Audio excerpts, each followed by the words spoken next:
I want to ask you one other question about privacy, and read to you a statement from a former NSA employee named William Binney, who recently told a hackers conference that the NSA is putting together dossiers on every U.S. citizen, listing who we have relations with, what our activities are. Is there any truth to that, and why do stories like this persist, that you're spying on all of us? Yeah. First of all, it's not true. We aren't putting dossiers up on every U.S. citizen. In fact, we don't have a dossier on you. I've never seen one of your emails from an intelligence perspective or otherwise, actually. So from my perspective, these are grossly out of the truth. They really are. To think that we would be collecting on every U.S. person, one, that would be against the law. Two, we get great oversight by all branches of the government. You know, I must have been bad when I was a kid. We get supervised by the Defense Department. Not just the General Counsel, by the DNI, their General Counsel, so they see everything that we do. By the Justice Department, by the White House, by Congress, SISI and HIPSI, and by the court. So all branches of government can see that what we're doing is correct. And so my concern is that false statements like these seem to persist, and you see those bounce around. And it only hurts because people think, well, they must have something there, and there must be some element of truth there. The fact is, we're a foreign intelligence agency.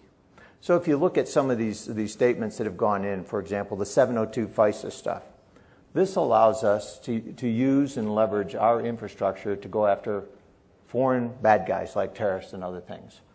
Non-U.S. people. We may incidentally collect, as a result of targeting that foreign person, something about a U.S. person.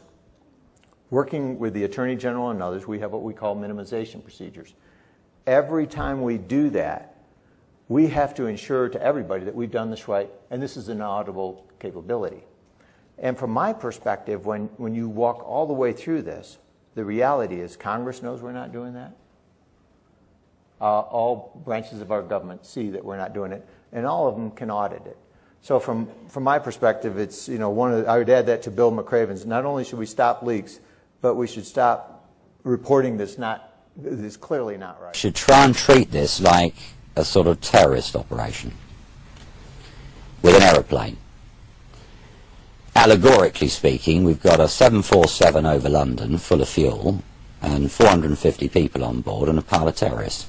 And we've got to try and get the aeroplane down on the ground into the corner of the airfield. So you knew right away when you were told that important parts of your empire... That we've got a big problem. Yeah, not only that you had a problem, but that there was something wrong. It wasn't a question of business deals going wrong. Why was that? That's right. Why were you so sure that it wasn't just a question of business? Because it's not possible that position could be presented to me by virtue of the structures. Well, by the way the companies have been trading, you couldn't... Trading, more importantly, the way the structures have been put in place, as far as the best of my knowledge and belief, vis-à-vis the trust and the companies underlying that trust, whether it's the Scottish companies, the Irish companies, the American companies, with the Australian companies, you know, the architectural control systems.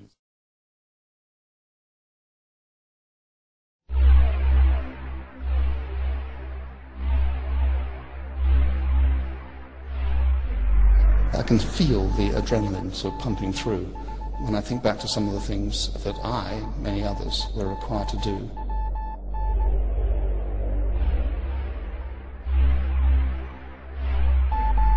Well, there have been other times in my life where I have been involved in death, yes. But I can't talk about that.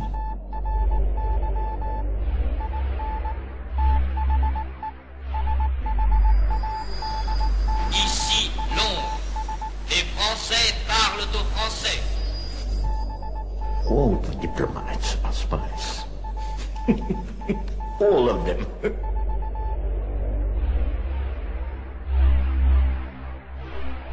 You mean there are Secret Service operatives inside British embassies?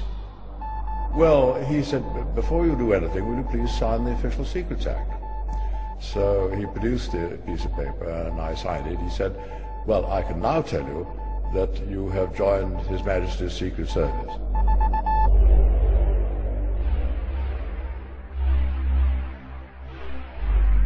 They said that you have no choice, Mr. Lubimov. Either your career is over or you work for us.